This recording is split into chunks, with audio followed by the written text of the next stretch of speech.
Mapalad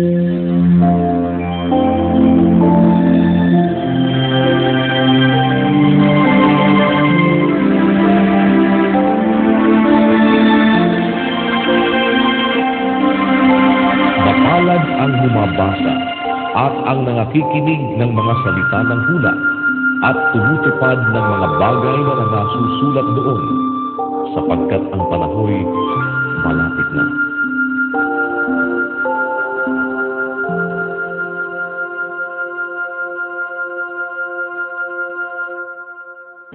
Unang Korinto, Kapitulo 15. Ngayon ipinatatalastas ko sa inyo, mga kapatid, ang ebanghelyo na sa inyo'y ating ipinangaral, na inyo namang tinanggap, na siya naman inyong pinananatilihan.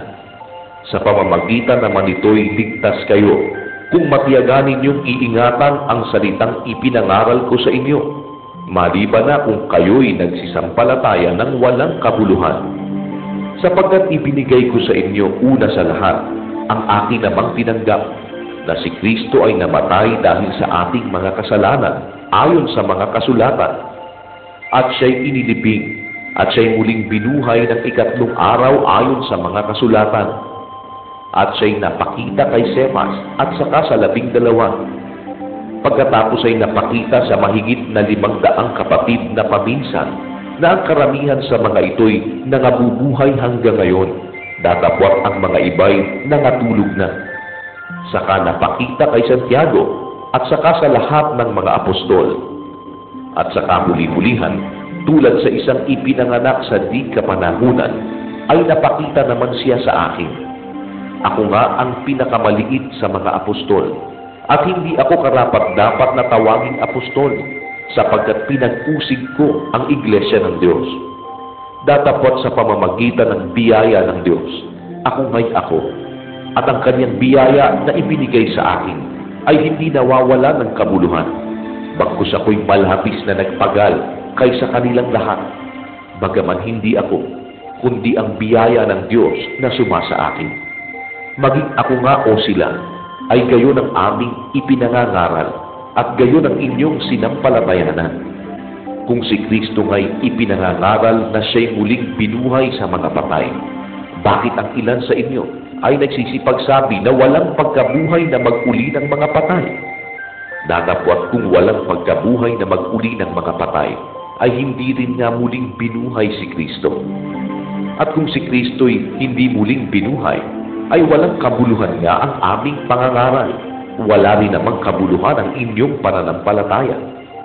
Oo, at kami ay nasusumpungang mga saksing bulaan tungkol sa Diyos, sapagkat aming sinasaksihan tungkol sa Diyos na kanyang muling binuhay si Kristo, na hindi siyang muling nabuhay, kung tunay nga ang mga patay ay hindi muling binubuhay.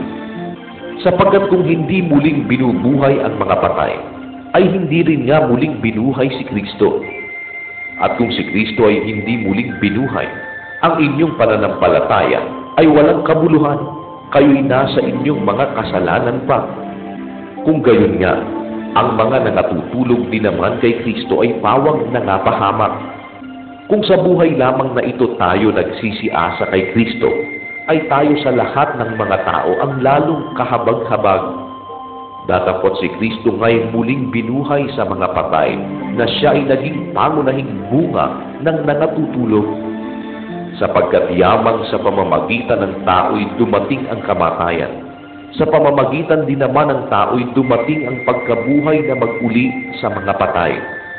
Sapagkat kung paanong kay Adam ang lahat ay nangamamatay, gayon din naman kay Kristo ang lahat ay bubuhayin. Datapwat ang bawat isa'y sa kanyang sariling katayuan. Si Kristo ang pangunahing bunga, pagkatapos ay ang mga kay Kristo sa kanyang pagparito.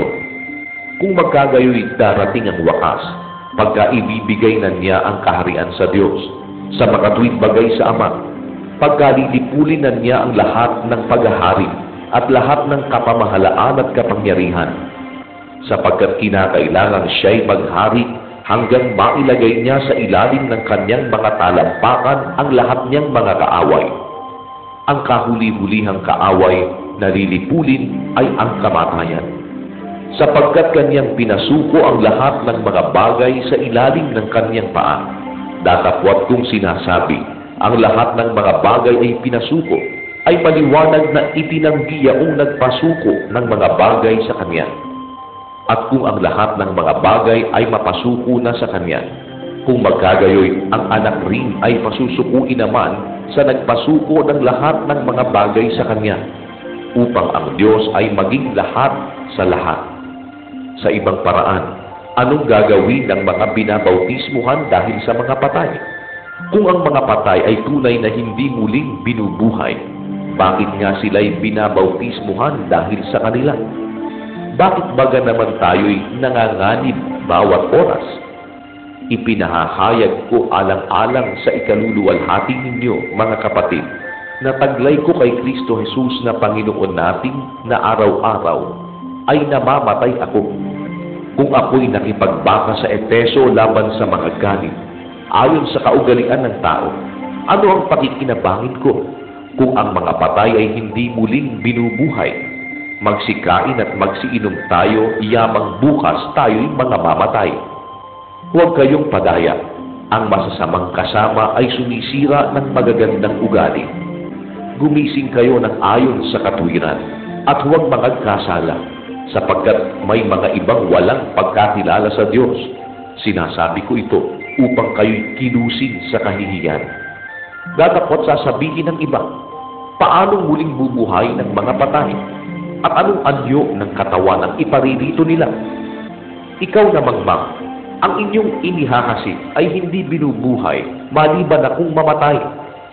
At ang inyong inihahasik ay hindi mo inihahasik ang katawang nilitaw, kundi ang buti lamang na marahil ay trigo o ibang bagay.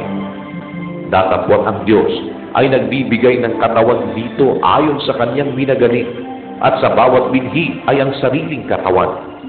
Hindi ang lahat ng laman ay magkasing isang laman, kundi may laman sa mga tao, at ibang laman sa mga hayop, at ibang laman sa mga ibon, at ibang laman sa mga isda. Mayroon namang mga katawang ukol sa langit, at mga katawang ukol sa lupa. Datapwat iba ang kaluwalhatian ng ukol sa langit, at iba ang ukol sa lupa. Iba ang kaluwalhatian ng araw, at iba ang kaluwalhatian ng buwan, at iba ang kaluwalhatian ng mga bituin, sapagkat ang isang bituin ay naiiba sa ibang bituin sa kaluwalhatian. Gayon din naman ang pagkabuhay na mag-uli ng mga patay. Itinatanim na may kasiraan, binubuhay na mag-uli na walang kasiraan. Itinatanim na may pagkasiphayo, binubuhay na mag-uli na may kaluwalhatian. Itinatanim na may kahinaan, binubuhay na mag-uli na may kapangyarihan. Itinatanim na may katawang ukol sa lupa, binubuhay na mag-uli na katawang ukol sa espiritu.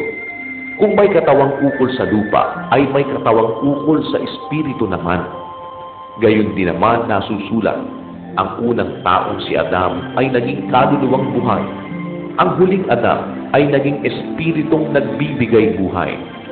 Bagaman ang ukol sa espiritu ay hindi siyang una, kundi ang ukol sa lupa, pagkatapos ang ukol sa espiritu. Ang unang tao ay tagalupa na ukol sa lupa. Ang ikalawang tao ay tagalangit. Kung ano ang ukol sa lupa, ay gayon din naman silang mga tagalupa. At kung ano ang ukol sa langit, ay gayon din naman silang tagalangit. At kung paanong tinaglay natin ang larawang ukol sa lupa, ay tataglayin din naman natin ang larawang ukol sa langit. Sinasabi ko nga ito, mga kapatid, na ang laman at ang dugo ay hindi makapagmamana ng kaharian ng Diyos, ni ang kasiraan ay magmamana ng walang kasiraan. Narito, sinasaysay ko sa inyo ang isang hiwaga. Hindi tayong lahat ay mga tutulog, ngunit tayong lahat ay babaguhin. Sa isang sandali, sa isang kisap mata, sa huling pagtunog ng pakaka, sapagkat tutunog ang pakaka at ang mga patay ay mga bubuhay na mag-uli na walang kasiraan, at tayo'y babaguhin. Sapagkat kinakailangan na itong may kasiraan ay magbihis ng walang kasiraan, at itong may kamatayan ay magbihis ng walang kamatayan. Datapwat pagka itong may kasiraan ay mabihisan ng walang kasiraan, at itong may kamatayan ay mabihisan ng walang kamatayan. Kung magkakagayon, ay mangyayari ang wikang nasusulat, nilamon ng pagtatagumpay ang kamatayan. Saan naroon, o kamatayan, ang iyong pagtatagumpay? Saan naroon, o kamatayan, ang iyong tibo? Ang tibo ng kamatayan ay ang kasalanan, at ang kapangyarihan ng kasalanan ay ang kautusan. Datapwat, salamat sa Diyos na nagbibigay sa atin ng pagtatagumpay sa pamamagitan ng ating Panginoong Hesukristo. Kaya nga, mga kapatid kong minamahal, kayo'y magsitatag, huwag makilos, na laging sumasagana sa gawa ng Panginoon. Yamang nalalaman ninyo na hindi walang kabuluhan ang inyong gawa sa Panginoon.